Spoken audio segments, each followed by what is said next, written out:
And today is May the 1st, 2012. It is approximately 5:30 in the afternoon, and we are at 19 Road.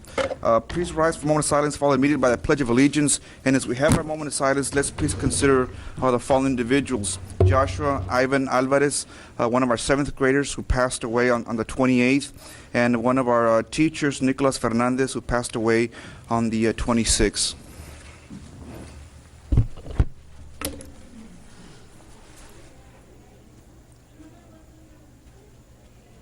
Please face the flag. I pledge allegiance.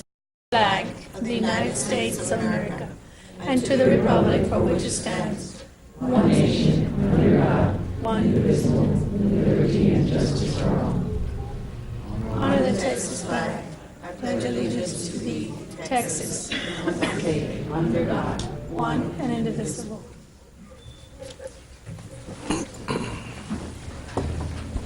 Thank you very much. Item 4, roll call. Mrs. Presas did call, and she's running a little late, but she will be joining us shortly. Every other board member is present. Moving on to item 5, recommend approving the agenda of the regular school board meeting of May the 1st with any corrections or deletions. Dr. Montoya.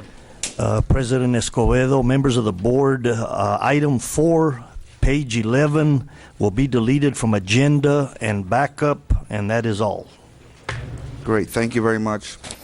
Moving on to... Escobedo? Ma'am?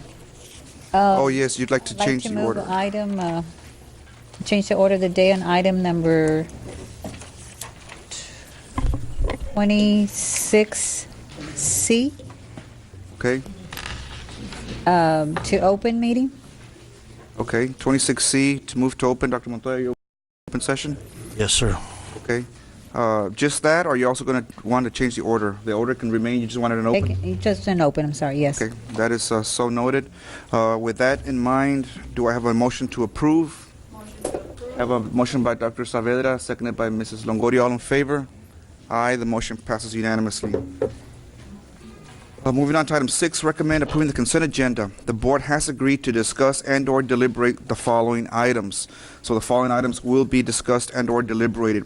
Under consent agenda, 7 and 8, 11, 12, 13, 19, 20, 21, 22. So we will discuss or deliberate 7, 8, 9. I'm sorry, not 9, just 7, 8, 11, 12, 13, 19, 20, 21, 22. Do I have a motion to approve? Have a motion by Dr. Saavedra, second by Mr. Aguilar. All in favor? Aye, the motion passes unanimously. Superintendent's Report Conference Presentation Number 1. Recognition of TA Title I Part A Distinguished Performance Campuses. Dr. Montoya. President Escobedo, members of the board, and members of the audience, this is a very special recognition. This is for some campuses that are called Distinguished Performance Schools that have done very well academically over a 3-year period, and the Texas Education Agency recognizes all their efforts of the staff and the students. So at this time, I'd like to turn it over to Ms. Mary Lou Esparza. Thank you, Dr. Montoya. Good evening, Dr. Enrique Escobedo, Board President, members of the board, administrators, and public audience. Every year, the Texas Education Agency identifies and recognizes Title I schools throughout the state for their distinguished academic performance. This year, we have 6 elementary schools that have achieved this great honor, and it's truly a great honor because in order to accomplish this, the schools have to maintain exemplary and/or recognized status for 2 to 3 consecutive years. In addition, they must also meet adequate yearly progress for 2 consecutive years. Needless to say, we're very all proud of their outstanding academic achievement and prepared to recognize them this evening. Ms. Tolman, would you please?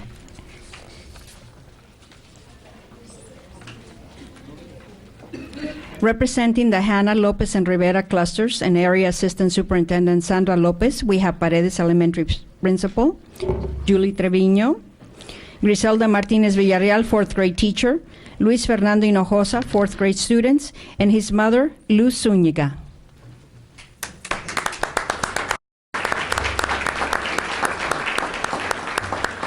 The next school being recognized is Perez Elementary.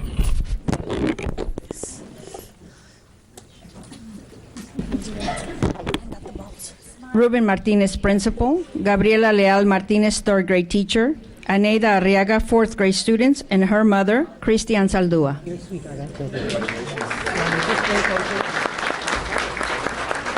The next school is Morningside Elementary. Kimberly Hopkins, interim principal. Hilda Varela, fourth grade teacher. Alan Urtiaga, fifth grade student, and his mother, Maria Isabel Urtiaga.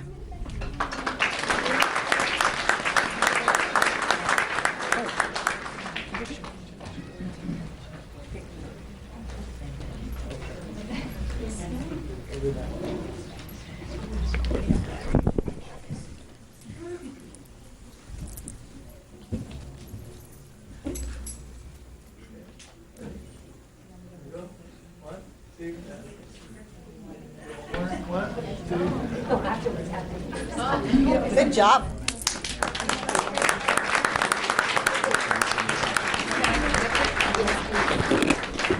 Congratulations. Look what you get. A smiley face. Congratulations. Thank you. Congratulations. So great job. Congratulations. Congratulations. Right here, okay?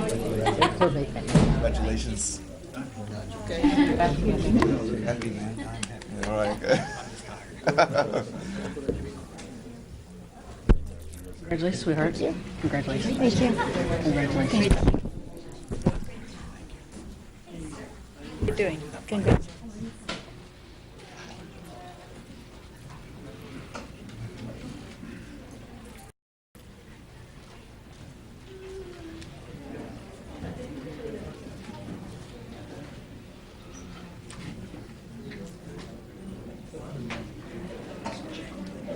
Smile. Right.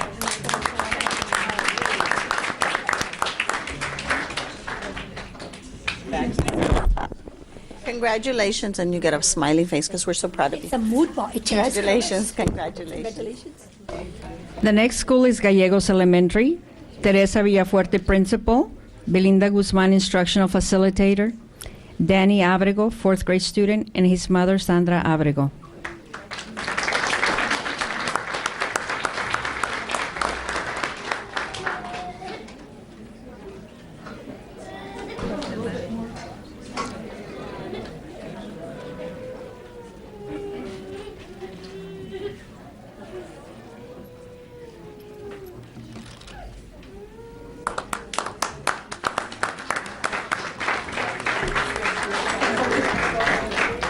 Congratulations, honey.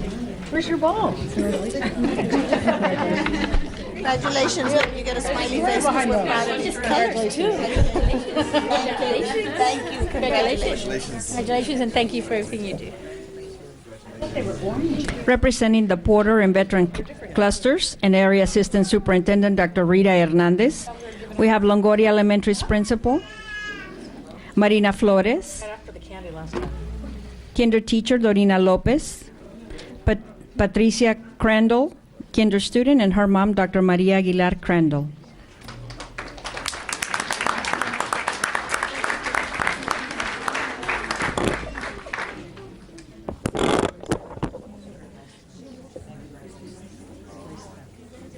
Congratulations.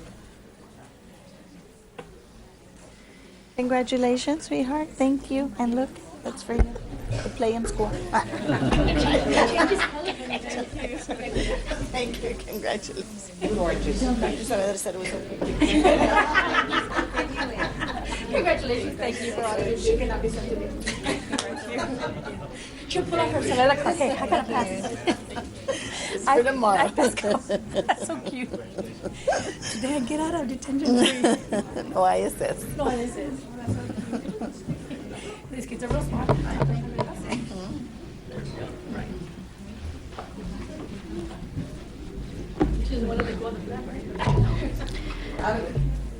The final school that's been recognized tonight is Ortiz Elementary. We have their principal, Melissa Werbisky. Thank you. Patricia Rodriguez, assistant principal. Third grade teacher, April Kujawa, and her student Paige Gonzalez. Fifth grade teacher Judith Al Haddad and her student Hannah Gonzalez, as well as their parents Pedro and Cecilia Gonzalez.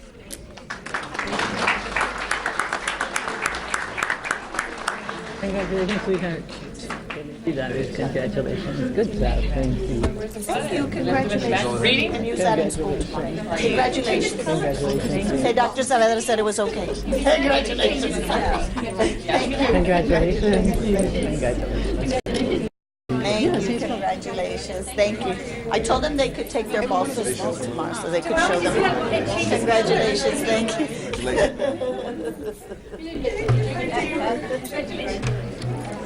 That way you don't get in trouble with it. Congratulations, ma'am. Congratulations.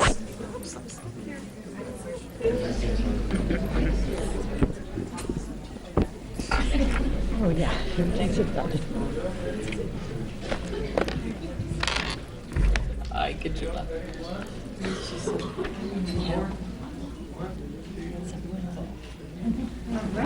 Thank you.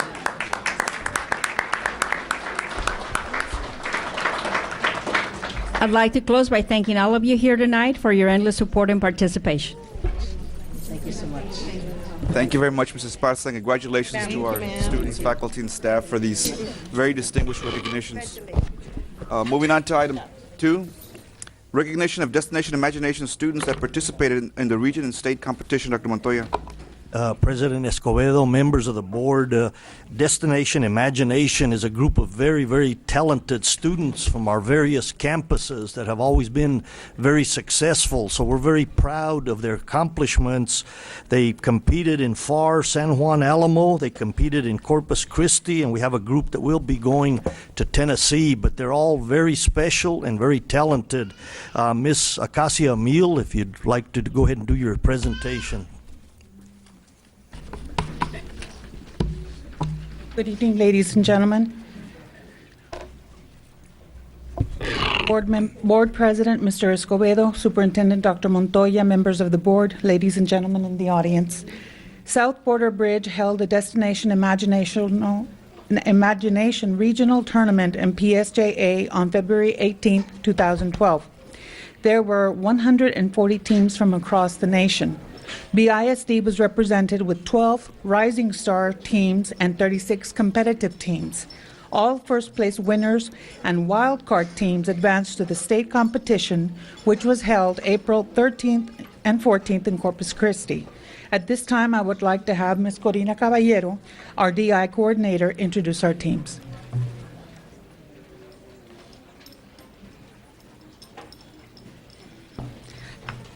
Thank you, Mrs. Emil. Good evening, Board President, Mr. Escobedo, Superintendent Dr. Montoya, board members, and ladies and gentlemen in the audience. Destination Imagination is an organization that provides educational programs for students to learn and experience creativity, teamwork, and problem solving. Destination Imagination gives awards that are related to high scores and others that are given because someone noticed something special or outstanding in the students. Some of the special awards will be the Da Vinci Award, which is given to the group that has a unique approach to a solution for risk-taking and outstanding creativity. We also have the Renaissance Award. This award is given for outstanding skill in the areas of engineering, design, or performance. And the Spirit of DI, of Discovery and Imagination. This award is given in recognition for those who act as superior role models in the area of spirit, sportsmanship, and volunteerism. I would like to introduce the following schools that placed at the regional tournament and competed at the DI state tournament. We will begin with Garden Park.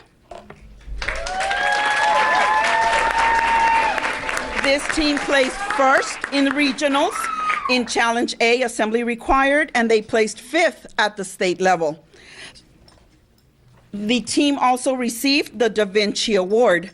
We have Leopoldo Cavazos, and Leopoldo received an individual Renaissance Award. Paola Vergara, Naomi Gamez, Kevin Segura, yes, okay, and David De La Torre. their team manager, Ms. Cristina Chavez, and their principal, Mr. Arturo Gracia.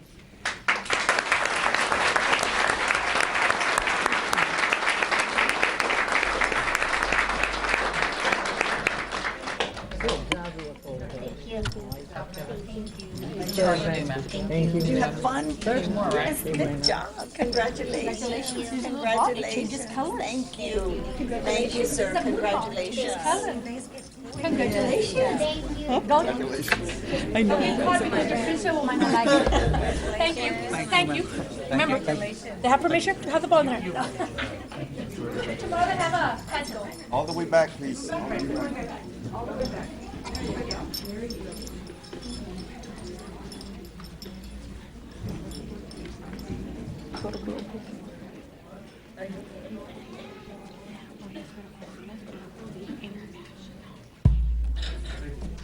Good job.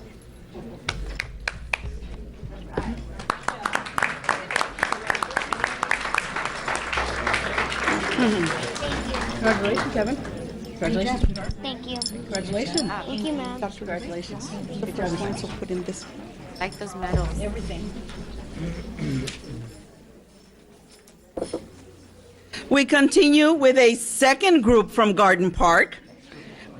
This is the group that competed in Challenge D, News to Me. They also received first place at the regional tournament and 11th place at the state. They received a team award of the Da Vinci Award.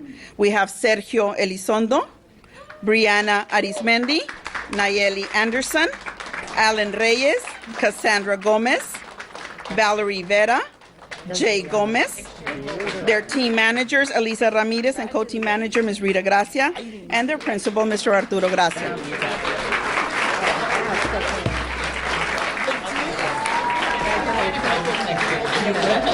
Very much. Thank you. Congratulations. Thank you. Thank you again, sir. Congratulations. Oh, here. Congratulations. Congratulations again, sir. Oh.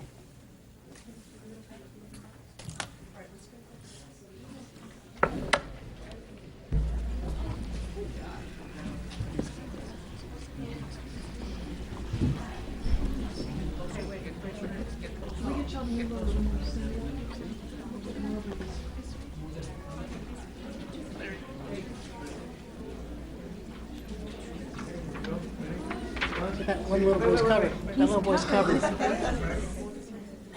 gonna watch your DVD.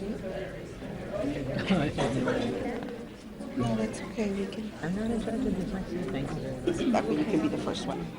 All right. He can be the first one. Hold on. Good job.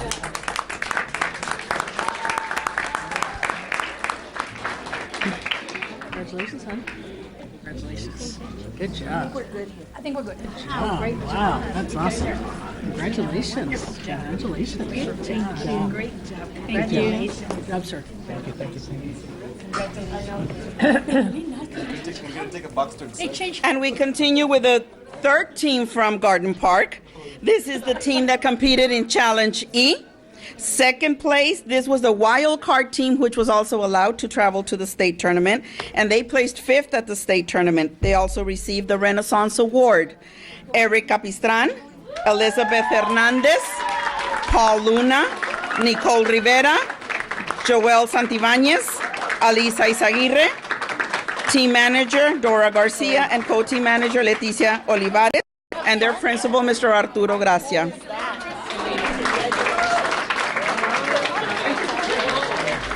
I love that garden park. Thank you. Congratulations. Thank you. Congratulations. Congratulations. Hey, get la pelota. Shake hands. Congratulations. Hey, where'd you hear? Here, you get one for showing up All last. right, thank you. Congratulations, ma'am. Got another team. Back again, sir. All right. All the way back, The please. whole school. That's good. Excellent. Everyone just take 10 steps back. And move all the way back. There you go. There you go. You can hold your balls up. Count your balls. There, you got lots of moms back here. Little one telling him this.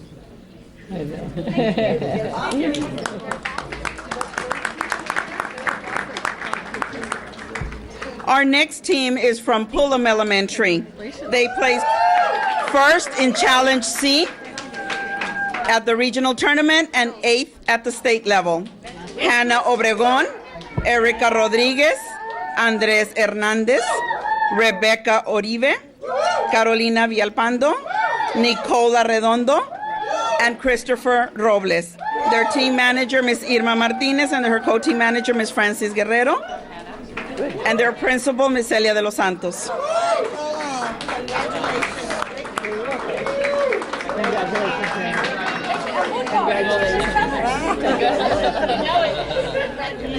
Thank you. Congratulations. Thank you. Congratulations. Congratulations.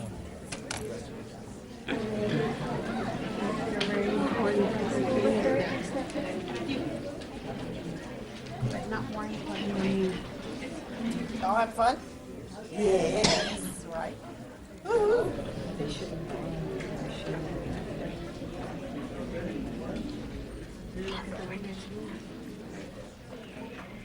The middle school still.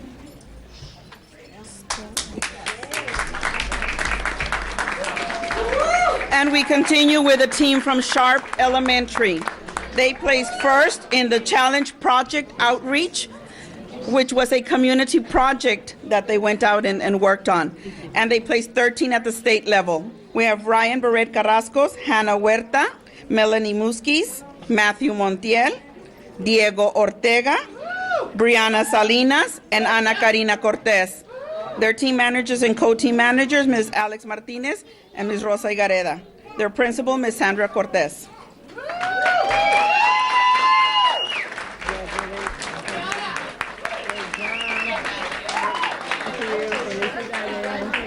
Y'all have fun? Y'all have fun? Yes. Good job. Good job. Good job. Good job.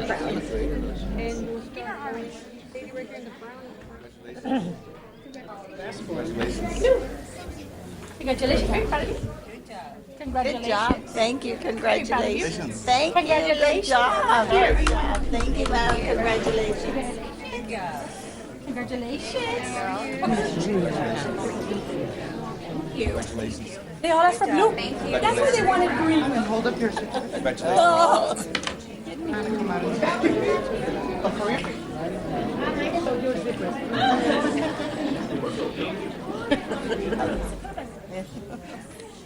When I ran Saturday, she ran this 10K. Did you run on the beach that day? The 5K. Did you? At night? 6 blisters on my feet right now. It's one more in the shit. They don't have a pop yet. Where you run? Not go yet. No. Go? No. She ran beside me. That's why she stopped. I was only going to walk a mile and a half. But she wouldn't let me stop, so I did the whole time. I'm no running ever. I mean,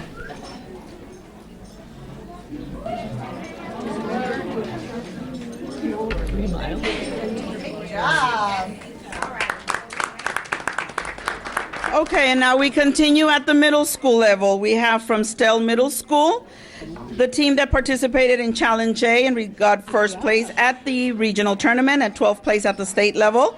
We have Aaron McCleary, William Turbeville, Daniel Ramirez, Brianna Villarreal, Miguel Quintanilla, and Francisco Rocafuerte. Their team managers and co-team managers, Ms. Deborah Dorset and Ms. Diane McCleary, and their principal, Mr. Luis Segura.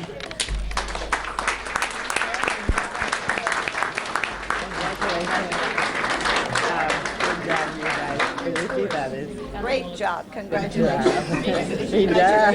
Congratulations. Great job. When you touch it. Beat out Garcia.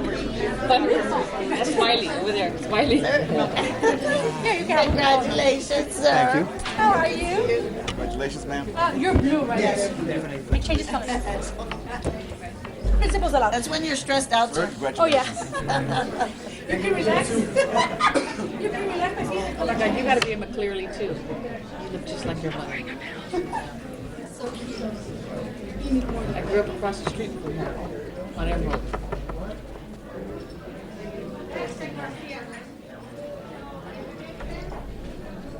I get a little bit of your Aunt Sharon, right? Sharon. Just like you. like looking across the street.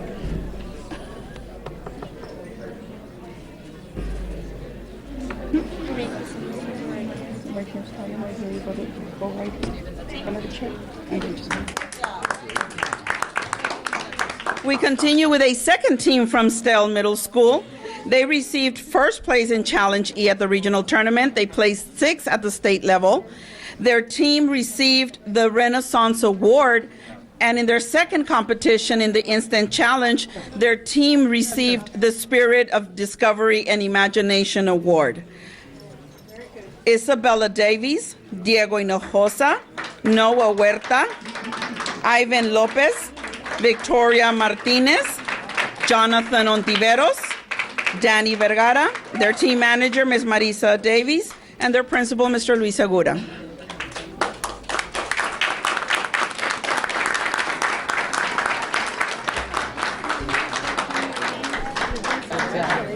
Good job. Did you have fun? Yes. Nice to meet you. Congratulations. Congratulations. Good job. Congratulations. Congratulations. Thank you. Great job. Congratulations. Gilbert. Hey, more pink. Well, look, there's more. Here's your second one.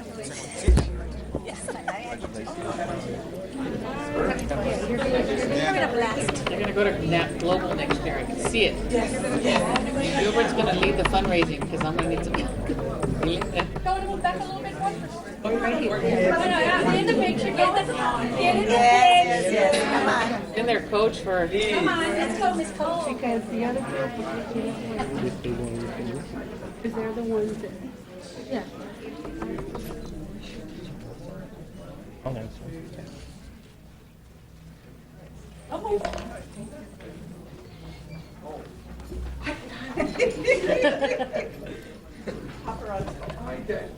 All right, still. And at the high school level, we have a team from the Brownsville Early College High School, placed first in Challenge D, and 15th at the state level. We have Salvador Piña, Sofia Rodriguez, Miguel Chairis, Mayra Tovar, and Adriana Reyes. Their team manager, Ms. Ofelia Bufamontes, their principal, Ms. Dawn Hall, and their assistant principal, Ms. Ana Lerma.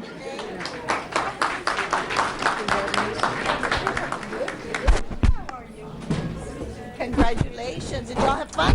Yes. Oh, yeah, come on. Use your Get back in brain. the shirt. All of it, right? The imagination side. Yes, thank you. Hello, Ms. Lerma. All right, correct your shirt. Thank Change you. colors. Ms. Hall, congratulations. Mwah, thank you. Thank you. Change his color. You're stressed. Look at what's your name. Look. Change my face.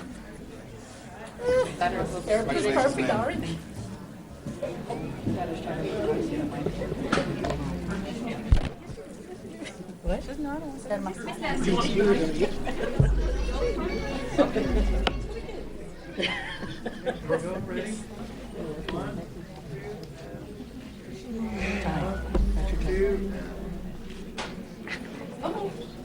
You see more you burn her back there. Are you kidding me? Got it? Good.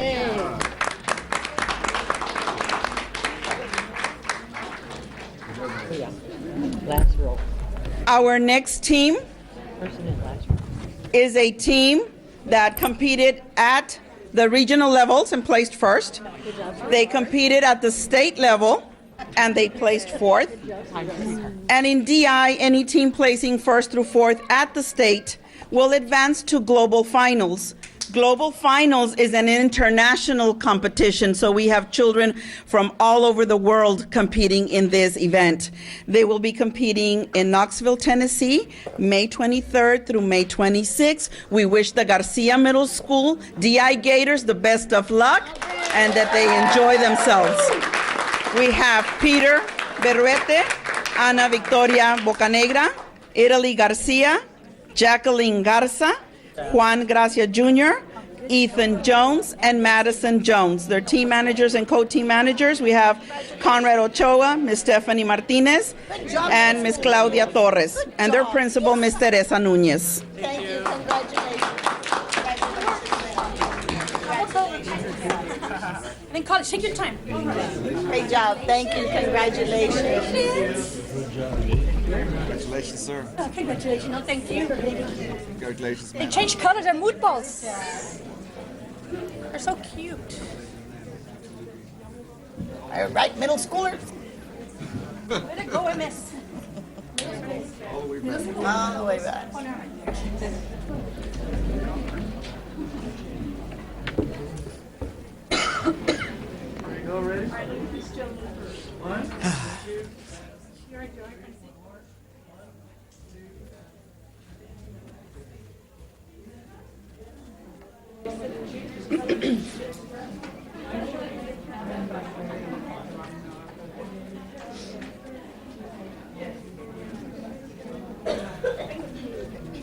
All right, middle schoolers. Thank you.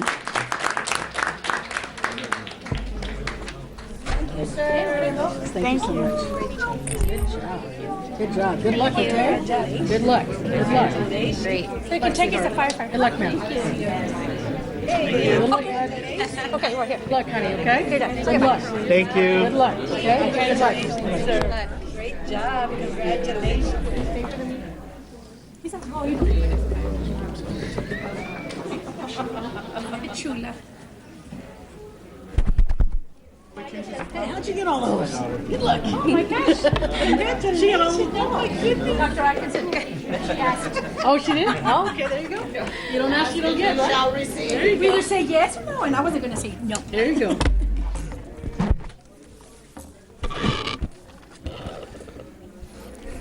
Thank you all very much, and congratulations to all our wonderful, talented students that continue to make us proud. Moving on to item 3, recognition of the Texas Junior Duck Stamp State Qualifiers 2012 and Texas Coast Children's Art Contest. Dr. Montoya. Dr. Escobedo, members of the board, again, we continue with our talent that we have in Brownsville ISD, not only athletically and academically, but always in the various fine arts areas that continue to shine throughout the state of Texas. Dr. Rendon, if you'll go ahead and do your presentation. Thank you. Good evening, Dr. Montoya, Dr. Escobedo, and BISD board members. It's my honor to present to you more excellent young artists that we have here in our district tonight.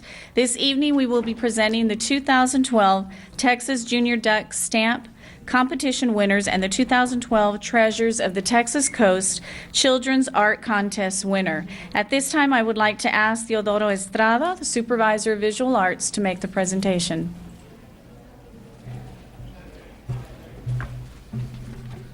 Good evening, Dr. Montoya, Dr. Escobedo, and BISD board members. The United States Department of Interior Fish and Wildlife Service sponsored the 2012 Texas Junior Duck Stamp Art Contest. The Junior Duck Stamp is a pictorial stamp produced by the U.S. Fish and Wildlife Service to recognize the conservation efforts of young people and support environmental and conservation educations throughout the United States. The 2012 Junior Duck Stamp Contest marks the 20th year of the Junior Duck Stamp program. The Aransas National Wildlife Refuge had over 220 participants submit their artistic renditions in March 2012. I am pleased to recognize the following young artists. In Division 3, grades 7 through 9, honorable mentions were awarded to Manzano Middle School 7th grader Eduardo Martinez,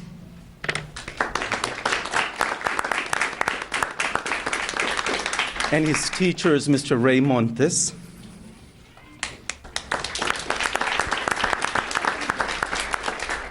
Also, honorable mentions were awarded to 8th graders Cesar Davila,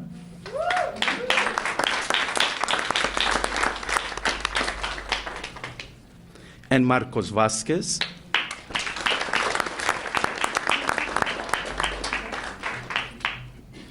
Second place winner goes to 8th grader Valeria Ruelas.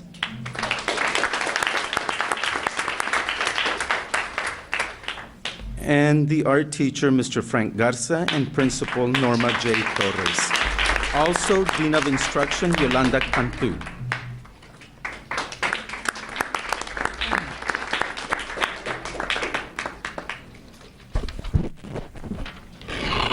Second presentation is the Treasure of Texas Coast Children's Art Contest. This contest is an annual competition that encourages Texas students to learn about the Texas coast while allowing them to express their ideas through artwork. This competition is organized through the Texas General Land Office Adopt a Beach program. The contest has 4 entry categories: kindergarten, 1st and 2nd grade, 3rd and 4th grade, 5th and 6th grade. 10 awards are given to each category and an overall grand prize winner. This year, the winners were selected from among 4,088 entries.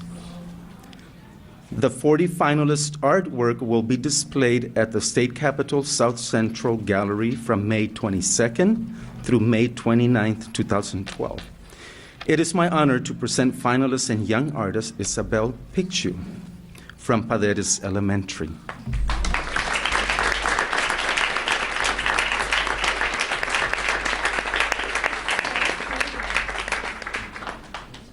Her art teacher is Mr. Mariti Munoz and Principal Julie Trevino.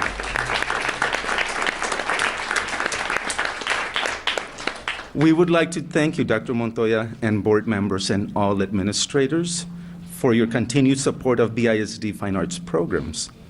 It is because of the support that our students have the opportunity to excel at the district, region, state, and national levels. Thank you very much.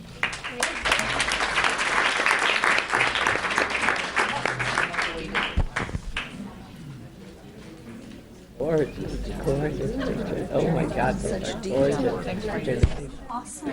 Thank you, sir. Congratulations. Wow. Chills. Oh my goodness, the colors on that. Me too. Oh, that's so cute. I'm so proud of it, my baby. Thank you, sir. Thank you. Yes, thank you. I got us the hair. Yeah. Mama. Thank you. Always. We I saw that. Thank you proud so of that. much. I saw that on the website. Congratulations. Thank you for an awesome job. Oh, it's a beautiful thing. Congratulations. You make a good looking duck. Very nice. Thank you. Good here. Congratulations. How are you doing? Congratulations. The little girl, the one that got second place. Oh my God. She was running them. You guys can come back to the back. Thank you for all your hard work. Thank you for sharing your talent with us.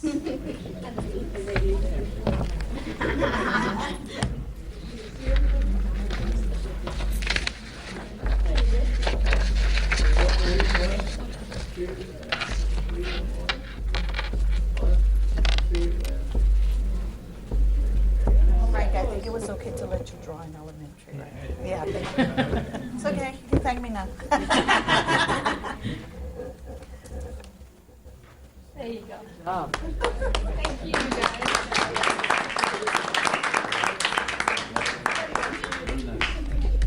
This is why now. We know why. Hey, in order to take you next time on the road.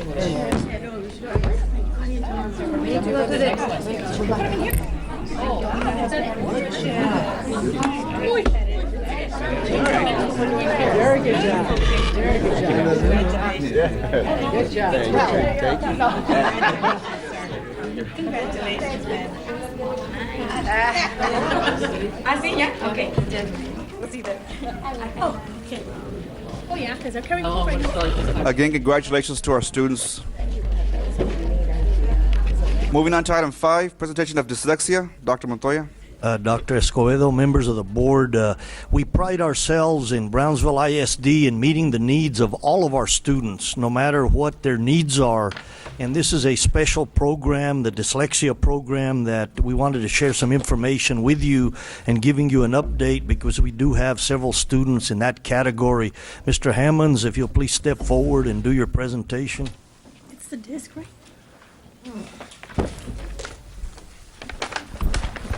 Thank you, Dr. Montoya. Dr. Escobedo, members of the board, ladies and gentlemen of the audience.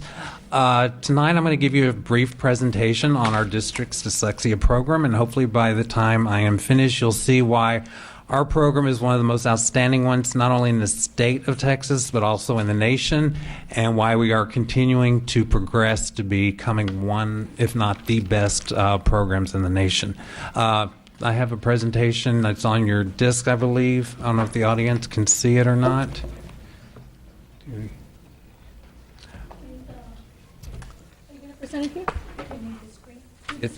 Can they move the screen? Yes.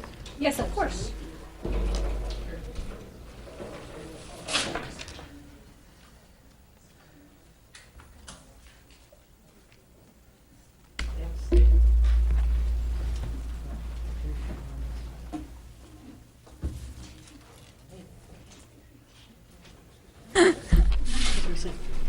Sit down, Bill. You had that close. I was like that.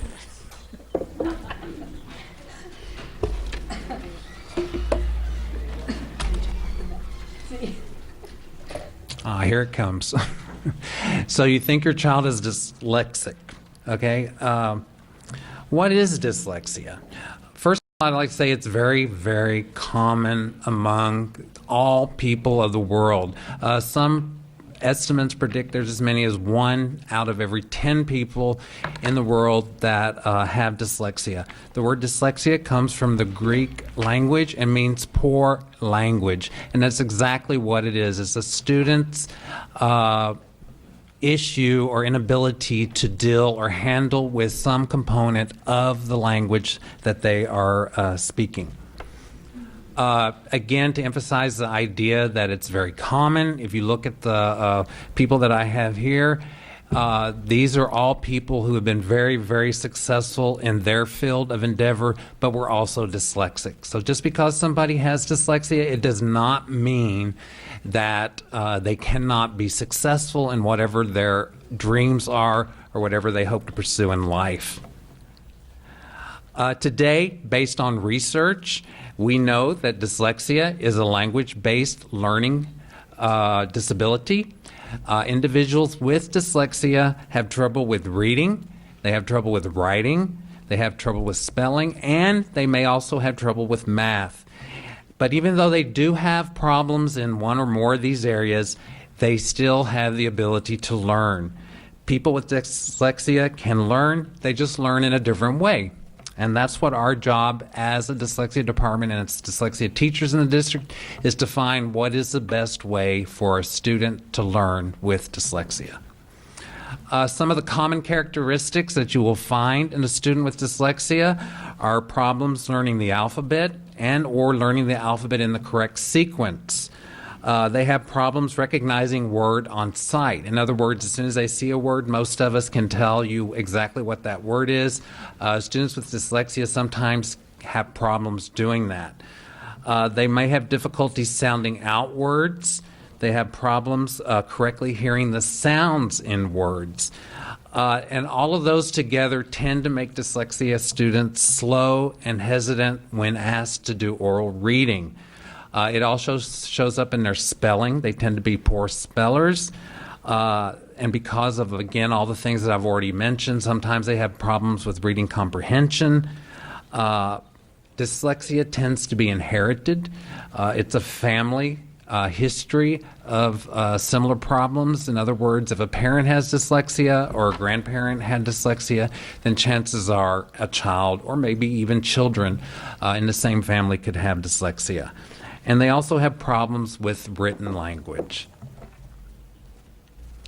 Of course, we want to help all our children that have dyslexia. So your next question, or hopefully the next question, is how do you refer a child so that we can find out if they do have dyslexia so they can get the help that they need? Well, you do this by going to your local campus, and then you ask to speak to the leader of the RTI, or Response to Intervention Team, or the 504 administrator on the campus. And you tell them that you think that your child may have dyslexia and you would like to refer them, okay? Once the referral is made, and it can be made by the parent or even the classroom teacher can make the referral, then the campus RTI team will collect documentation and then refers the student for evaluation. Now, what this documentation is they come up with interventions that they will use with the students either during the classroom time or maybe during tutorial time after school. And they will see if these interventions work for the student. If they don't work, and they'll give it about 3 or 4 weeks to see if there is an improvement in the student's progress, then they will reevaluate the situation, and if they see it's not working, then they will send the paperwork over to my office, and we will start an evaluation or an assessment of the student to see if they are indeed dyslexic. Once we have assessed the child, what we do is we generate a report, and the report will tell the parents and the school what the student's strengths and weaknesses are with regards to reading and writing in all areas of academic. It'll give suggestions on what to do with the child to hopefully turn these strengths into stronger areas for them and to hopefully rid them of their weaknesses. And we'll give names of people that can also help in different situations. What are the placement criteria? Well, first of all, they need to have an IQ of 90 or higher. The reason we have a set number on the IQ is because if it gets too low, then the problem is probably more severe than dyslexia. It's probably something that needs to be handled by special services. They should be at least 1 grade level below current grade on the achievement tests. They need to show some of those characteristics of dyslexia that I mentioned earlier. They need to attend school on a regular basis. And again, this is important because especially in the early grades, if a student is not going to school on a regular basis, then that could be the reason that they are not developing at the appropriate rate. So we need to look at that also. And there needs to be a need for special intervention. Okay? Once this child is identified as being dyslexic, well, how do we service them in our district? Well, the Campus 504 team or art committee will design appropriate accommodations, and those can be done through one of several ways. Some students will only receive accommodations in the classroom. What this means is the teacher will be notified that the child is dyslexic and that different accommodations need to be used with this child in the classroom, and the teacher will be required to use them on a regular basis with the student. Okay, some of the students, and this is what happens especially at the elementary level up through the middle school level, hopefully by the time they're in high school they won't have to have this, they will receive direct dyslexia instruction. What that means is they will be pulled from the regular classroom setting, they will be sent to a teacher who is trained in the district's curriculum for dyslexia, which is a NIHOUSE curriculum, which is a nationally recognized and TEA accepted program and curriculum to use with dyslexic children. It is a program that is multi-sensory based, and the students, while they are in with the dyslexia teacher, will receive direct instruction. Our goal as a district, of course, is to work with these students until they are able to develop the skills that they need to be successful in the regular classroom setting. Now, once they are out of the lab, that doesn't mean that the accommodations stop. They will go back to the classroom, and like with the first example that I used, they will also receive accommodations that the regular classroom teacher will use.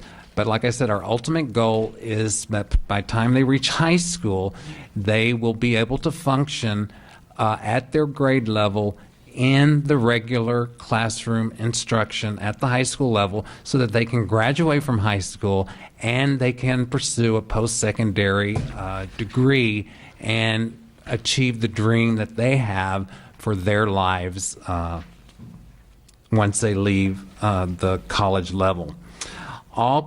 Some students will be serviced through inclusion. What this means is the dyslexia teacher will sometimes go into the regular classroom and work with the student there. This is done usually, again, once the student has left the dyslexia lab, and the teacher will go in, and usually we try to teach the students to be self-advocates and to ask the dyslexia teacher for help when they need them. But of course, once they've left the dyslexia lab and they're at the high school level, the dyslexia teacher will continue to monitor the student to make sure that they are achieving at the appropriate grade level, and will offer the dyslexia lab for the students if they need it, and will be there for the students. All campuses in our district have certified teachers who have been trained in the NIHOUSE program, and again, once again, like I said, that fulfills the TEA's requirement for appropriate instruction for a student with dyslexia. How can parents help? Well, the best thing that parents can do to help a student that has been identified with dyslexia is to be very, very supportive. You need to encourage them, you need to praise them, you need to help them find their strengths and identify their weaknesses. Many times children with dyslexia have a problem with self-esteem, and so by working with them and praising them and doing these things, you can help the students overcome this component of dyslexia. Again, if your child has dyslexia, learning to read, write, and spell can be difficult and, as I've already said, very frustrating. But it's important to remember that while people with dyslexia have greater difficulty learning to read, write, and spell, they also have strengths and talents, and these strengths and talents can demonstrate themselves in other areas. So take time each day to remind your child of his or her talents and strengths. What is the exit criteria for a student to exit from the dyslexia program? Well, the student has, if the student has met the standards on the TAKS or STAR, as we have now, reading and writing for at least 2 years in a row, or if reading at grade level as measured by a reading inventory, if the student's performance in the grade level reading curriculum no longer indicates an educational need, or if the student has mastered all objectives through the dyslexia reading curriculum, then they can be exited. Okay? The last thing I would like to talk about is an exciting new movement that we have in the dyslexia department that has to deal with teacher training in our district. And this is what I was talking about at the beginning of my presentation when I was saying we will have hopefully one of the best, if not the best, dyslexia programs in the country. Last year, the dyslexia department received matching grant funds from the Barbara Bush Foundation and from the local Serafi Foundation for every BISD dyslexia teacher to become a dyslexia practitioner.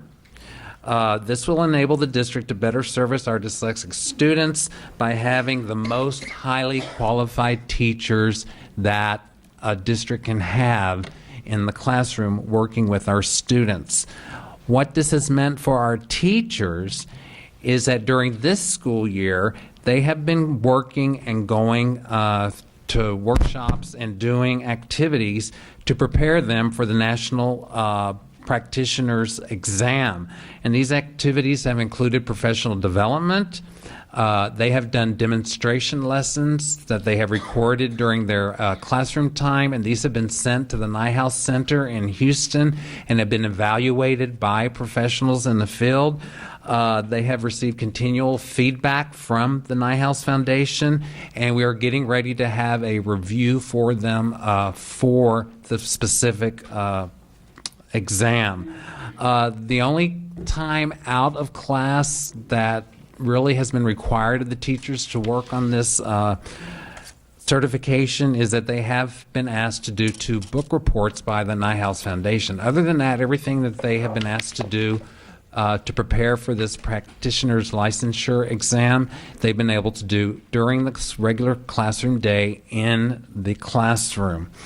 All of this, again, because of the 2 grants that the department received, is free to the teachers. We are paying for their training. We are paying for their exam. We are paying the Nyhouse Center for their feedback. And we are paying for their licensure for the teachers who take the exam next fall and who pass the exam.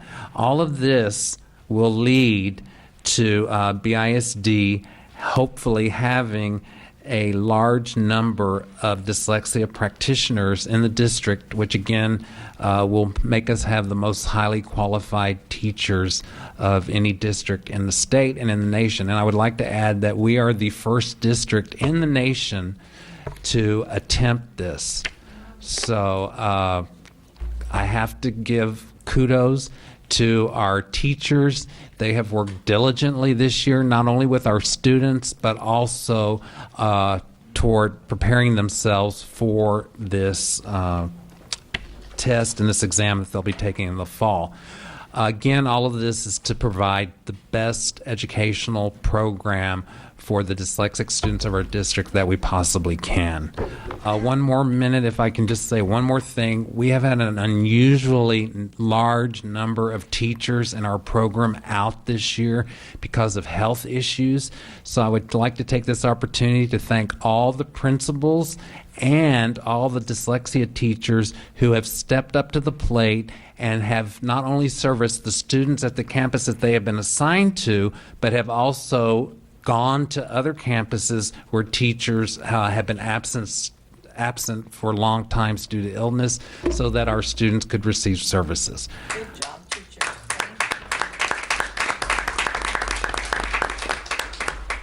It truly shows that BISD is a family and that we all are working toward what is best for our students. So that is the end of my presentation. If there are any questions, I'll be happy to answer them. Well, first of all, I want to thank you for what you do. I have tremendous respect for your program. My 3rd year of medical school, I was diagnosed with severe dyslexia, so I can certainly attest to the travails that dyslexic students go through. So thank you for your dedication for the success of this program. Dr. Saavedra? Yes, sir. Mr. Hammonds, do you have a count of how many students have been identified in the district? Just a rough guesstimate number? We have, currently we have around 1,200 students. Okay, then my next question is, we have only 3 diagnosticians, right? Yes, ma'am. Yes, ma'am. I think we have 1 leaving, no? I don't know if that's correct or not. I don't know. Okay. We know now. I don't know. I didn't know. But what I'm saying is, do we have enough? I guess my question is to administration. Because I know what it takes to be able to test these students and diagnose them and everything. And I know the scheduling problem with these 3 to have to go around the whole district. Do we have enough personnel to make sure and ensure that their schedule and their timelines are, and giving them the support that they need? I think, Dr. Saavedra, that's probably an area we need to visit with. We do have a lot of special ed diagnosticians, but within that group, there may be some that also have skill levels in dyslexia. So I think that's a conversation we need to visit to see if we can identify some to help us. Yeah, I need to make sure, because we don't want to lose them. Because I know they're overwhelmed. I can remember being at the campuses and knowing that that is one of the areas in which, because they have the timeline and they have only so many days in the time frame, and they have to be going to all the different campuses, the scheduling becomes an issue. So just so that we can go ahead and make sure and ensure that these ladies are very well taken care of, and if we need additional diagnosticians, that we make some kind of allowances to be able to bring maybe more people on board. I think it's very much needed.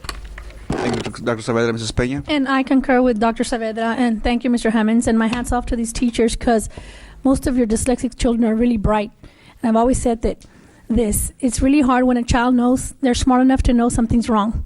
and they don't want to speak out about it. So the testing is crucial, and sometimes we wait a little long, and it takes a little longer because we are so overwhelmed. So if we could do something to expedite the process, because some of the brightest and best pupils that are dyslexic, you're going to be our world leaders, and we need to provide for them now. And my hat's off to you.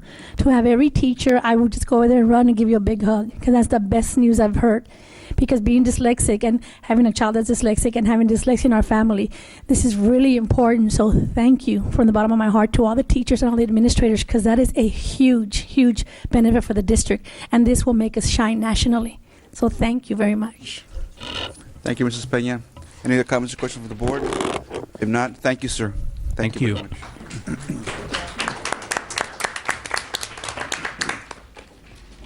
Moving on to item 6, standing board agenda items, board calendars. Dr. Montoya. Dr. Escobedo, members of the board, May is a kind of a busy month, so I'll quickly share some highlights here. This Friday, May 4th, is Texas State History Day, so several of our schools are celebrating that. Also, next week is Teacher Appreciation Week, so we encourage our administrators to remember that. Also, Monday begins Child Nutrition Employees Week, so the teachers and our nutrition employees are also involved in that. Next Tuesday, May 8th, is National Teacher Day. Wednesday of next week in the evening at our Brownsville Event Center, we will be honoring our retiree employees, so that's an event we have every year. All our campuses are celebrating awards nights this week, next week, and for about 3 weeks approximately. This Friday, May 11th, the 40th Annual Elementary Field Day Fun Meet at Sam's will be held. Also, we'll be sending a team to the National Elementary School Chess Tournament in Nashville, Tennessee. Saturday, May 12th, will be our 9th Annual Superintendent's Golf Tournament at Rancho Viejo, and that generates some scholarships for all of our students and in our campuses. And probably the most important day of all, Sunday, May 13th, Mother's Day. So we need not to forget that. Again, a lot of activities for May, Dr. Escobedo. Yes, sir. Thank you, Dr. Montoya. Moving right along to public audience. The next item on the agenda is a public comment period. This is time for citizens, staff, or students to provide their comments to the board. Statements and questions from the audience will not be permitted during other portions of the meeting, so please let us hear from you now if you have comments to present. To have your comments heard tonight, your name and the subject matter of your comments must appear in the sign-in sheet, which is located in the rear of the meeting room. Each speaker will be limited to 5 minutes to complete his or her comments, and with all due courtesy, we will strictly enforce that time limit. If a group of persons want to be heard, the board asks that they designate a spokesperson to repeat that needless repetition. The board has adopted rules to preclude the abuse of open forum by, for example, anyone usually repeating the same comments or complaints meeting after meeting. All participants must understand that if your comments, in my judgment, constitute a complaint against an officer or an employee, I will stop you and direct you to administration to BISD's formal agreement procedures, be that DG, BA, FNG, or GF local. With those cautions in mind, we will now proceed. Our first speaker is B. Garcia and Rosalba Larasquito, and the subject is the HEB Read 3 ceremony.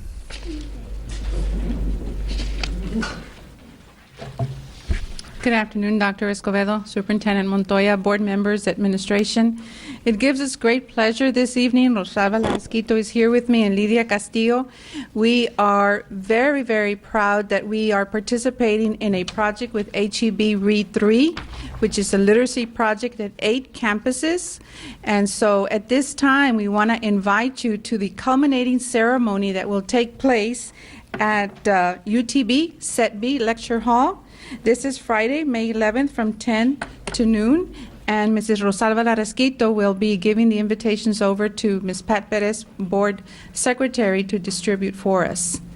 Also, we'd like for you to know that this weekend we have a group that's going to be traveling to Houston, and we're going to find out if BISD will be the HEB Early Childhood winner.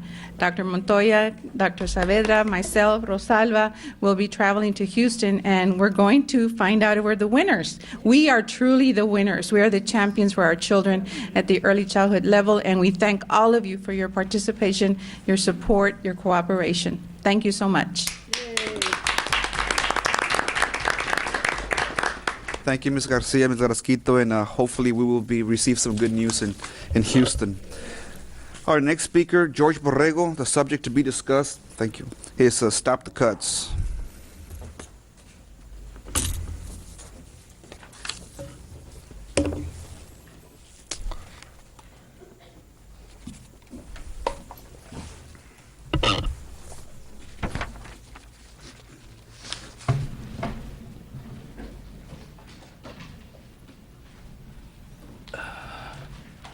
Thank you, Dr. Escobedo, members of the board, administration. The boardroom is now empty, but we had a lot of kids that were recognized. This district is setting all kinds of high standards for the valley and for the state. We should be very proud of the accomplishments that we are making because we are investing in our employees and in our children. And that's where the money needs to go. By the way, they missed my grandson, so I'm going to recognize him. He got the Da Vinci Award in Manzano Middle School, and from what I heard on the last presentations, only the elementaries got the Da Vinci Award. There was no middle school or high school that got it. So maybe I'll bring him at the next meeting. His name is Bradley Freeman, Jr. In reference to the dyslexia, that's awesome what Dr. Hammonds is doing with the dyslexia teachers. We need to look forward, Smiley. Pull out that hat, because if we're going to have licensed practitioners in this school district, and we don't recognize them with some sort of stipend, they're going to be scooped away very, very quickly. And this is budget time, so it might be a good time to look at that. I want to thank the board because you will be discussing and hopefully approving the resolution for Stop the Cuts. This is very important that we present a united front at the state level. There are many school boards that have already done it. We happen to be unique in that this evening, Patrick Hammes, the future president of AOBE, is at the City Commission, and the City Commission is going to be passing the same resolution as we pass here. And we'll be able to present that to the governor. Will he listen? No. Will it start the conversation? Yes. Will the pressure start? Yes. Because if we are united, he's going to have to give in. Public education in this state needs to be taken care of properly, or the state is not going to be progressing anymore. And in reference to Child Nutrition Week, maybe the cafeteria can bring some snacks from what they serve the kids for the board meeting, and maybe for all of us, so we can try it. Doc, that's it. I'll save my other minutes for the next meeting. Thank you. Thank you. Thank you, Mr. Borrego. Moving on to consent agenda, item 7. Recommend approval of changes to the district non-chapter 21 contracts for the 2012-2013 year as proposed by TASB Legal and HR Services. Dr. Montoya. Well, actually, I'll open the floor for discussion. Mrs. Peña. I got my answer, so. Okay, Mrs. Longoria? Yes, I'm okay. Okay, I move to approve. Second. Second, Mrs. Peña. All in favor? Aye. Aye. Motion passed unanimously. Mr. Colunga is out for a moment. Item 8. Recommend approval of local policy FFE on response to intervention. I'll open the floor for discussion. Mrs. Longoria. Yes, sir. Just want a few comments on this policy, Dr. Montoya. We'd just like to stress that to administration, or to you and administration, when it comes to evaluating and screening the students, not to wait too long, do it in a timely manner, because I know it's some students have fallen through the cracks, and They have been retained for several years, so we don't want that happening anymore. And just to follow this policy to the T. That was all. Have motion, Mrs. Peña? So if I may, so then we're defining a reasonable amount of time as 7 school days. Am I correct? Then that doesn't include weekends, that's school days, am I correct? Ms. Monfiles, I think you have some specific. Small files? Dr. Escobedo, Dr. Montoya, members of the board. Actually, I take the responsibility. You are correct that page 21 says 7 school days. We had gone back, done more research aligned with special ed, and so the actual number is 5. But on the policy itself, on page 25, right down at the bottom, it does say 5. We are going with the 5 days. When this is approved, it will be 5 days.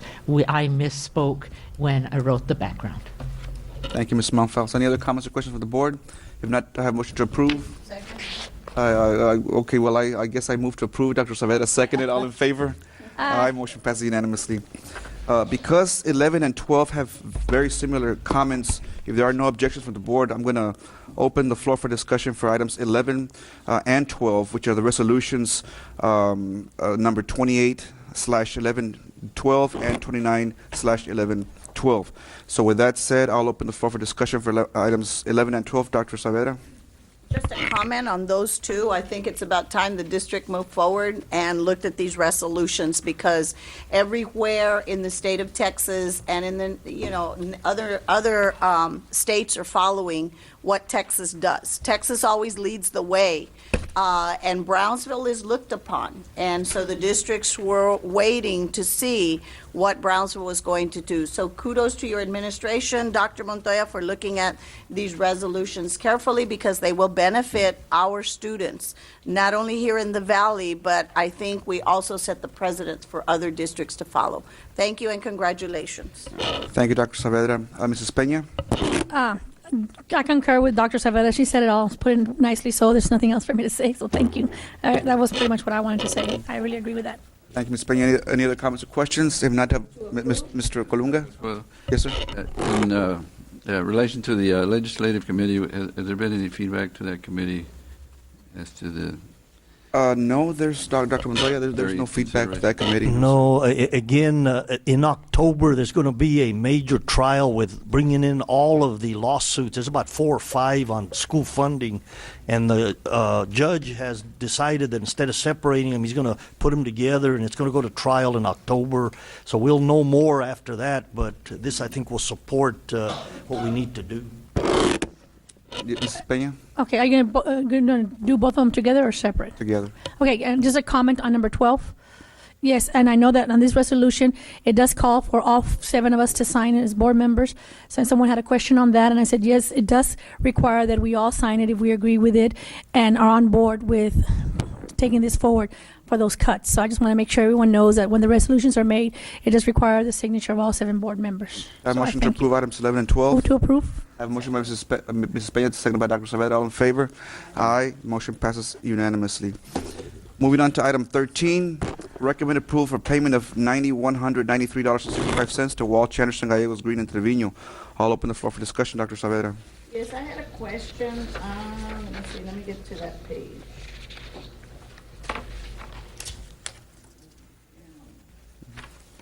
On just some of the invoices.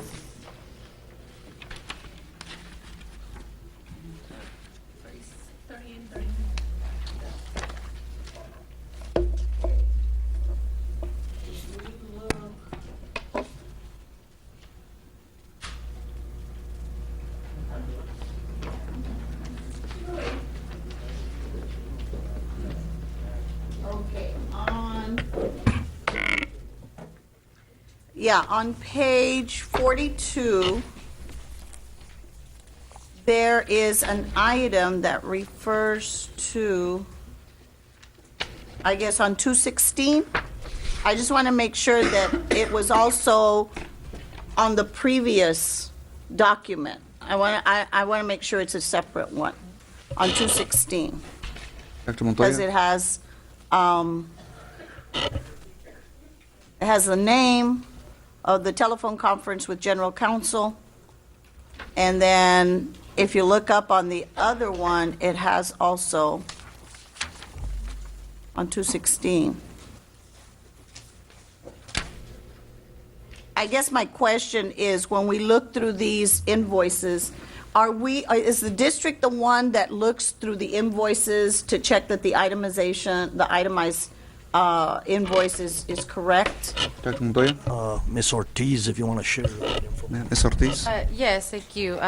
Dr. Escobedo, Dr. Montoya, members of the board. To answer your question, Dr. Saavedra, yes, I review the invoices, line item, and if there's any issues that I have, I address that directly with the firm.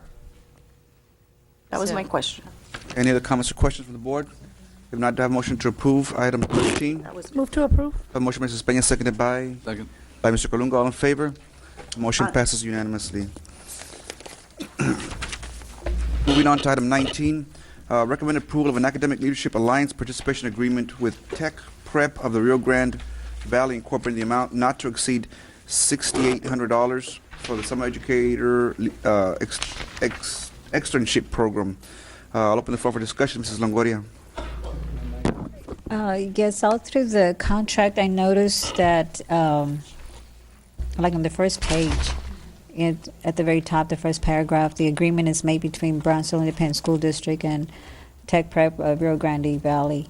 But then at the bottom, number 1, funding for ISD staff and participating, should it be BISD or just ISD? And I've noticed that throughout the agreement. Dr. Montoya? Yeah, I think we probably need to be more specific on that, because it just says ISD in general rather than BISD. Yes. So I think maybe that would be a correction that we would have to be made, we would have to make it. And it's on several pages. Yeah, because they make a generic. Yes, it's and a then generic you have to put in. So I think BISD. Ms. Pena and Ms. Monfiles, as we do, would just come back with a corrected version.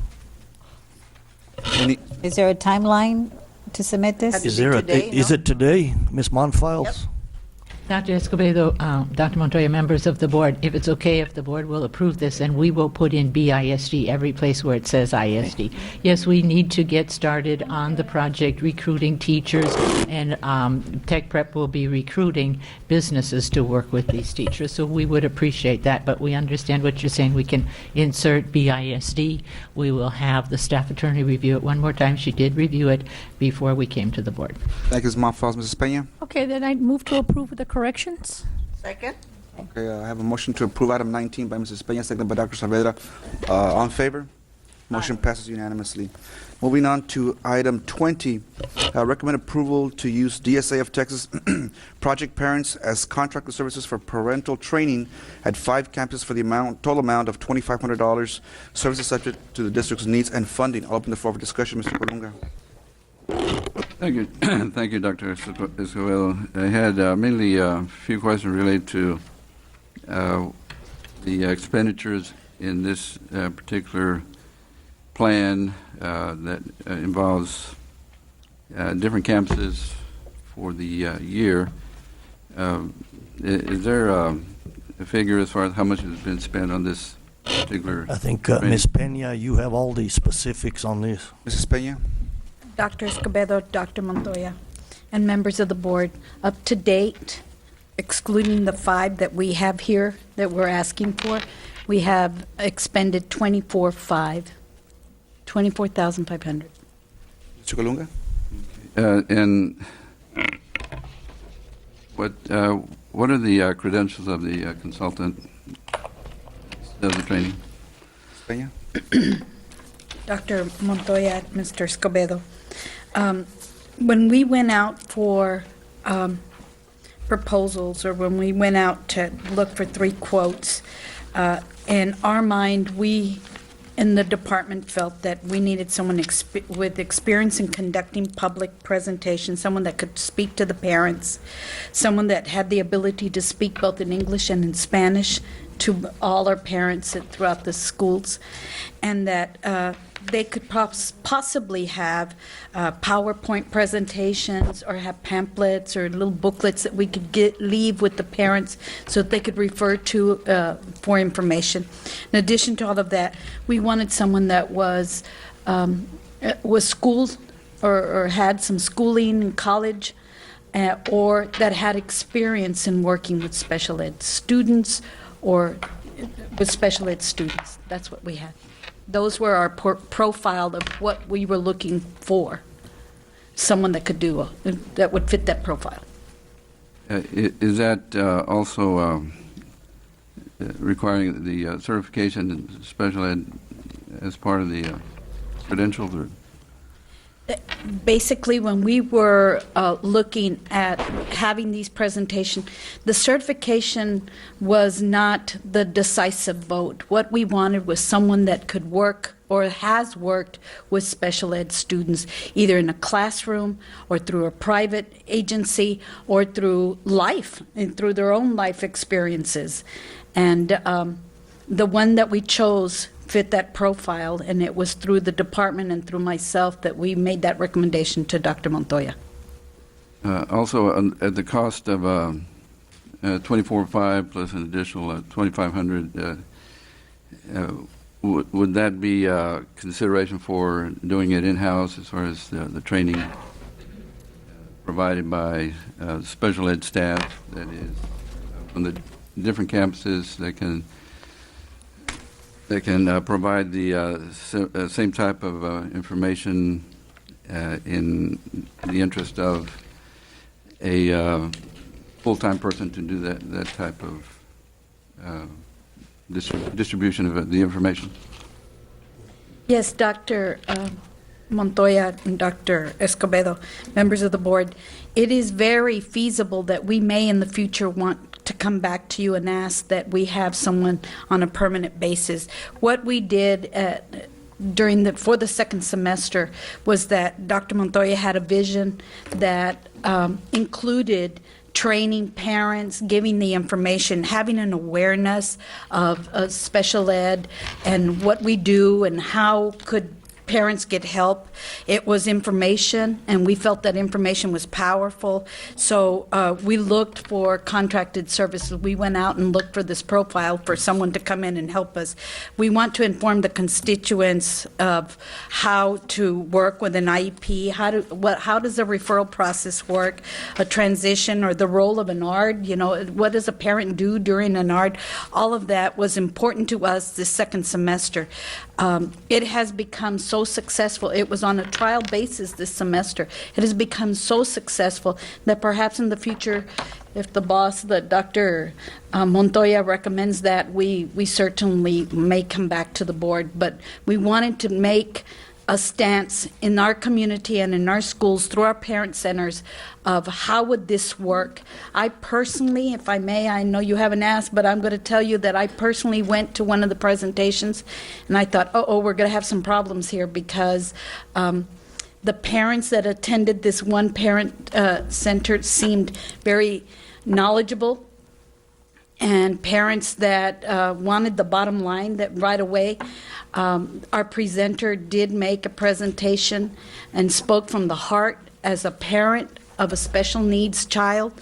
Our contracted services consultant then gave a presentation that exactly reflected the philosophy of the department. Both the administrator for special ed and myself looked at the PowerPoint and we approved it ourselves. So we were very pleased, and we're very pleased of the outcome, the evaluation of it. Therefore, in the future, that may be a consideration. Thank you. And also on the presentations, can these be videotaped and run again and at different times throughout the year through KBSD? Dr. Escobedo and Dr. Montoya, members of the board, yes, of course, that this is a consideration.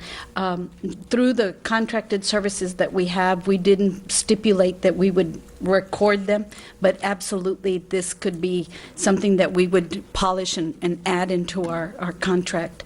But so far so good. And forward march, who knows where, how much more we could do to help and empower our community. Thank you. Mr. Aguilar? Yes, and I'm glad that you're going to videotape this for future presentations. Dr. Montoya, I would like to make a recommendation also to the administration. I know that the presenters give out handouts, and I wish the administration would check the grammatic of those presentations given to the parents. Also, in citing the literature, that some of the resources are noted, so that at least when somebody wants to extend the research on it, they can refer to those resources. ¿Verdad? Bibliography. Dr. Saavedra? Yes, I have one question, Ms. Peña. You said something about the evaluation and the feedback. What has been the response of the parents? Because they have to do the evaluation at the end. What has been the experience or the response? Dr. Montoya, Dr. Escobedo, members of the board, the evaluation has been overwhelmingly positive. On a weekly basis, those are turned in to me, both through the parent center and through the consultant. I will tell you that we call periodically some of the principals. The principals attend some of the sessions, some of the administrative staff. The department administration has also made some visitations, as well as I. In addition to all of that, we review the evaluation forms, and I can tell you that just by the response that I've had, if the consultant could return to the campus, that gives me an indication that things are working and that they are positive. But nevertheless, there is a plan of action between the department and the parent centers that we will put out a survey, an anonymous survey, to all the parents one more time at the end of our project, so that we may have something that is not attached to, right after a presentation, you still have that halo effect, that we have some data that will tell us, was this really important to you? The session that I went to, I know that the parents walked away saying, I don't have a special needs child, but my cousin, my relative, or my neighbor, and I will refer this information to them. And so it became very positive as far as the information that was disseminated, so that they could either help themselves as parents or others. And there was a true understanding of what a special needs child needs and how they work and what to do to assist. Mrs. Longoria? Yes, I also wanted to ask the same question Dr. Saavedra did on what kind of response that you've been receiving.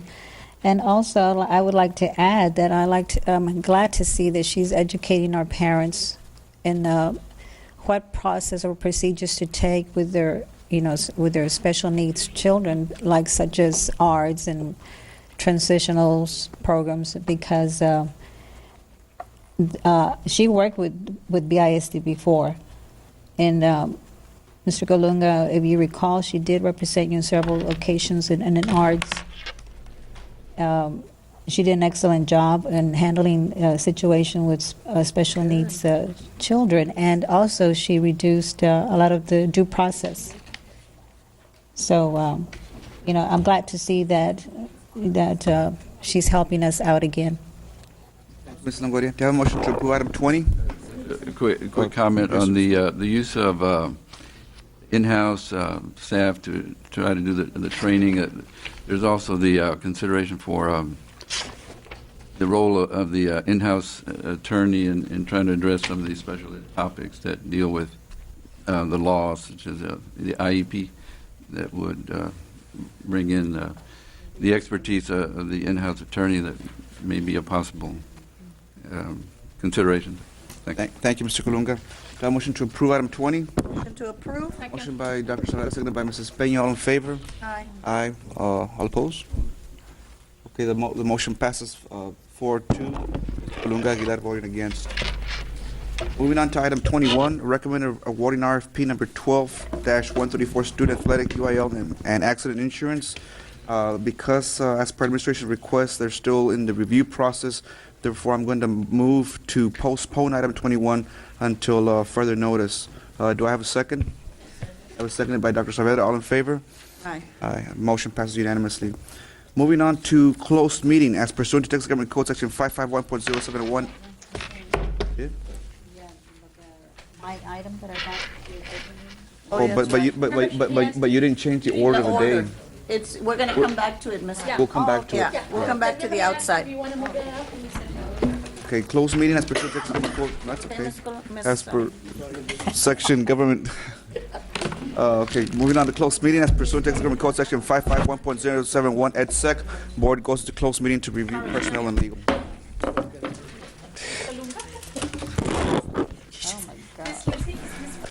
The board reconvenes after closed session.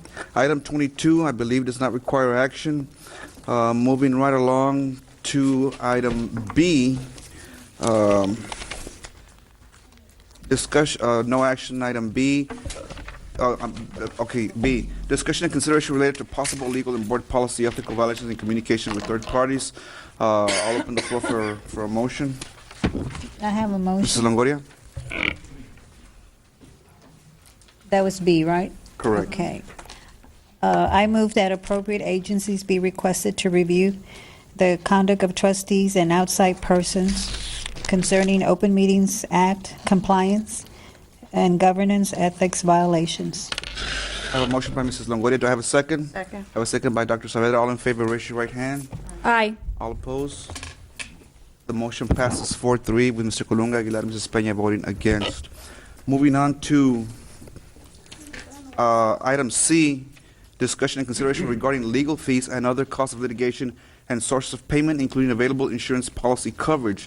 This is an item that we moved to open session earlier this afternoon. I will open the floor for discussion. Mrs. Longoria, this is your item. Yes, sir. I had, I requested this agenda item again because last time we didn't have very much information, and I'm hoping that maybe the CFO has a little bit more information. Just to give us a quick overall on, and for the record, this has nothing to do with settling any lawsuits. It's mainly the cost, legal fees, total cost of legal fees that the district has paid up and our insurance. Dr. Montoya? Dr. Escobedo, members of the board, Mr. Garcia, I know you've been working on that over the last few days to put a summary information piece, if you'll share that with the board. Mr. Garcia? Yes, thank you. Thank you, Dr. Escobedo, Dr. Montoya, board members. Just briefly, I'm going to go over some information here. First of all, I looked at years, fiscal years 07, 08 through 11 and 12, and I'll start by saying that 07, 08 through the 10, 11 school year, our insurance carrier for those years was ACE, which is ACE American Insurance Company. The other thing that I looked into was what kind of policy coverage we had, and it is $1 million policy that we have. It's $1 million aggregate coverage, which means that every time there is a claim, regardless whether it's either settlements or attorney fees, it goes towards the $1 million amount of the coverage.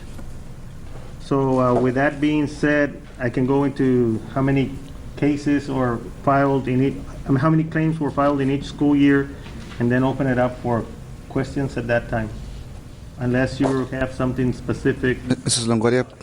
Okay, well, I had requested only in those 3 large cases that we have, because I believe 1 or 2 of them were at a federal court and 1 state court, right? And those were my main concern, those 3 cases. Mr. Garcia. Yes, thank you, Dr. Montoya.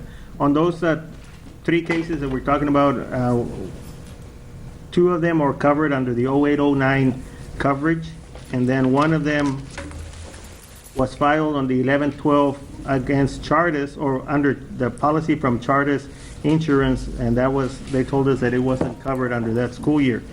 So with that being said, out of those 3, 1 of them has already settled, 1 of them is open, and the other one is just barely starting and going through the process. There has not been a determination on the last one as to which school year coverage is going to be filed on. It appears that it's going to be under the 09-10 school year. Can you give some amounts that have been, expenses have incurred already on these years? Yes, overall on those three cases, cumulative, that's through the years that we're talking about, it's up to $1,150,000. That's $1,150,000. On all three cases? Yes, that is correct. And did you break it up as to how much BISD paid and how much the insurance has paid? Yes, so far, on those three cases so far, the insurance has paid $839,293, and then the balance has been paid by BISD. So I'm going to do a quick calculation here: 36,363 plus 366,613, approximately $802,976. 2,000. Okay. Okay, I'm sorry. Can I ask questions now? Okay. On the information that Ms. Ortiz provided to us last week, or last board meeting, I'm sorry, on Adams and Graham, the district paid $52,880 and 64 cents, and we have a $50,000 deductible, right? Yes, ma'am, that is correct. So we went over by $2,880.64. On that one, if you look the way that it's presented by Ms. Ortiz, it appears that when the billing came in, they being the attorneys actually charged the fees to a different. Between those two cases, when you add them together, it comes out to $97,000, which is under the $100,000 when you go 50 and 50. Okay. But when they did their billing, they either charged incorrectly to one account as opposed to the other one. And since it was the same legal firm working both cases, I just think that there is a clarification needs to be in their billing. But when you add them together, it still comes up to $97,000, which is $100,000 deductible that would be for those two, $50,000 each. Okay, and my other concern is, as I mentioned at the last board meeting, that we had not had any kind of line of communication with insurance nor the attorneys that were representing the district, and we have already spent $1,150,000. That's what really concerns me, that they spent so much money without even communicating with us, letting us know how much we'd been spending, giving us a monthly report or coming over to report to us. And also, I just learned that ACE is no longer with us. That we have a different insurance company. Is that correct, Dr. Montoya? Go ahead, Mr. Garcia. Yes, Dr. Montoya. Yes, ACE is no longer with us because at the beginning of 11-12, we went out for bid and we got a new errors and omissions company, which is now Chartis. So that's why ACE is no longer covering the school district. Okay. Oh, I thought they had withdrawn, or like in the middle of before we even went with the new company. No, ACE has not withdrawn. The ACE, the insurance company, has not. Now, the other conversation was that I think one of the attorneys that was being funded through the ACE insurance policy, has since withdrawn. But that's separately than from the actual insurance provider. Yeah, that was my other concern, that I also learned that the attorney that was representing Mr. Juarez's case had withdrawn, and also the insurance adjuster. And my biggest concern is that we have spent so much money for this case, and then he drops out, and what now? We have to go with a new attorney, start all over again, and Mr. Garcia? Dr. Montoya, Dr. Escobedo, today was the first time that I heard that such a thing has happened, and it was confirmed, I guess, through our legal counsel. Now, as far as does it start all over again, I would have to research that. I don't have the answer for those specific questions right now. Oh, okay. Garcia? Yeah, because, you know, we've already invested a lot of money, and for them just to just get up and go, and we've already met our deductible, and then they've already gotten paid, you know, through the insurance. I mean, I think that's pretty shameful because, I mean, we're taken advantage of, and they should have known what type of a case this was since the very beginning. And it seems that we've just been paying money, and now I'm sure that we're going to have to meet a deductible. I mean, unless these guys are going to do it for free, but which attorney's going to do work for free? Especially the volume of this case, the work that needs to be put in. You know, we want the best so we can get defended, but at the same time, if this law firm knew what they were up against and what type of a case they were going to handle, they should have made a better decision, because now my concern is another 50,000. How much is the deductible? 50, 75,000? 50,000. 50,000. Dr. Saavedra? I just have a comment. I think that our confusion was that we were not aware that we were not covered under ACE anymore. And as a board, I don't think any of us ever knew that. We heard that, I think, at the last meeting or so. And then we're covered by a new insurance. And I think that that's where the problem is, because we don't have communication. I remember when I first came on board and a lot of these litigations came about, we had somebody from the ACE insurance coming in and reporting, and their attorneys came in and reported, if you recall, on the cases and the progress of each of the case. Then all of a sudden, with these other cases, we didn't hear anything, and that was what aroused a lot of our questions, and we wanted to know where we stood as far as that, because motions were being made and carried out without the knowledge of the board, and it wasn't brought up. So I think they were taking the case to a higher court, a higher level, and we were not aware of it because it didn't come to the board until after the fact. So it created and stirred a lot of doubts in our minds that I think as a board, if we're being insured, we need to get the feedback, and we need to get the attorneys from these companies to come in and report to us, give us a report. Let me, speaking about the confusion that Dr. Saavedra mentioned, when ACE is no longer insurance, that's because at the end of the contract, we went out for bids and we chose someone else. It wasn't them pulling out on us. Am I correct? Is that what I'm hearing you say?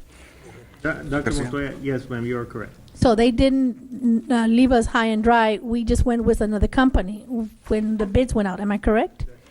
Now, the cases that were being billed to ACE, they continue on that, don't they, until the case is resolved and over. It doesn't go into the new policy. If it started with ACE, it's going to be completed with ACE until we exhaust the amount that we are eligible for under that policy. Am I correct?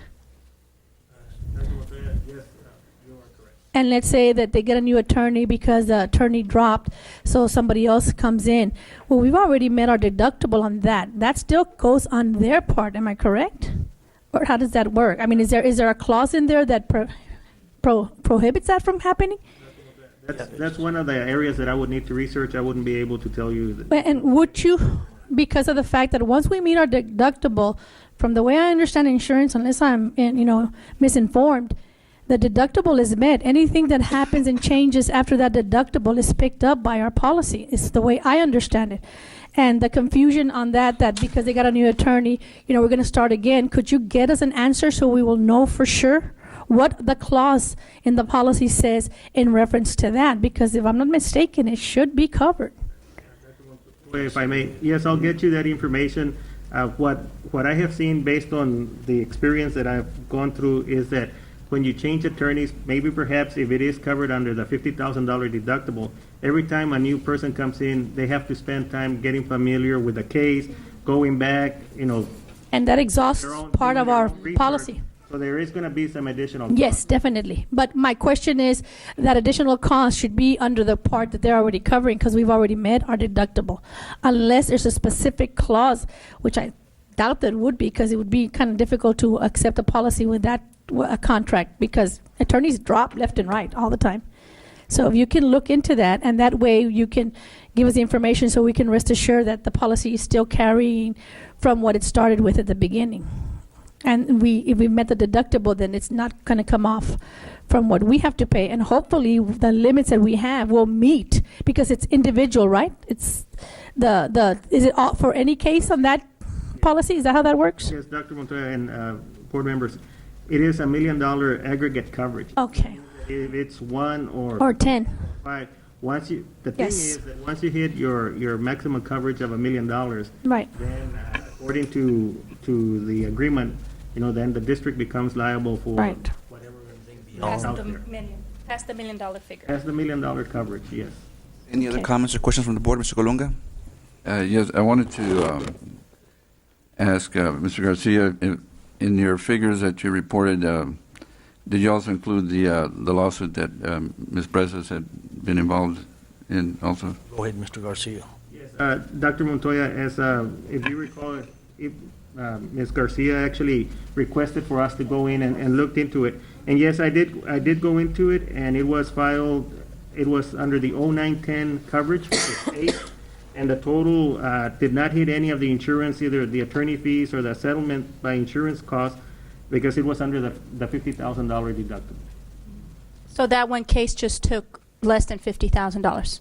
And I want the public to know that that's what it took, less than 50. And I was not I didn't want for that to be an intention. Honestly, I know that some of my colleagues, tried to blame me for this issue, but with all due respect, I apologize if someone ended up suing us or suing me. And I feel very comfortable with the attorney that we got, and they did their work, and it was accomplished. Any other comments or questions? What was the total? Mr. Colunga? Mr. Garcia? The total, Dr. Montoya, if I may, the total was $47,311.16. 47,311.16. Thank you. Any other comments or questions, Mrs. Longoria? Yes, one last comment. Another concern that I have, and I believe the other board members also have, is that the way these attorneys went about it, without our authorization, nor our consent, no board approval, nor board consent in filing motions or hearings. I believe this was just money that was not wisely spent, especially when it was done without our authorization or consent. I have a big concern with that, and I feel that BISD should not be responsible for any of these court costs or legal fees, since we did not authorize any of these hearings or motions. Mr. Garcia? Yes, Dr. Montoya, Dr. Escobedo, and Ms. Longoria. I went through the policy that we're talking about, which is the 0809, and under 9 defense and settlement, it states here that the insured shall not, it goes here to, the insurer shall have the right to appoint counsel and to make such investigation in defense of a covered claim as it deems necessary. And I think that's the clause that they're using to do what they're doing. I know that we're going to be working with our legal counsel and our in-house counsel to get further clarification on this particular point. Just because they can, appoint the counsel, I think that there is some responsibility to the school district to let us know exactly how is it going. I mean, what are they doing? How is it going? How much they're spending and what they're thinking on the case. But it is covered here in their one of their areas. So, Mr. Colunga? I'm sorry.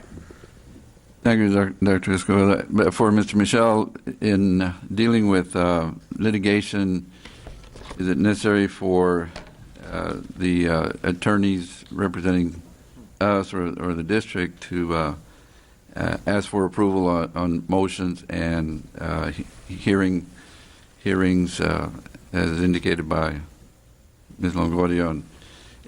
Isn't that making us the ones with the legal strategies rather than the attorneys to make it based on a vote as far as how are you going to defend it?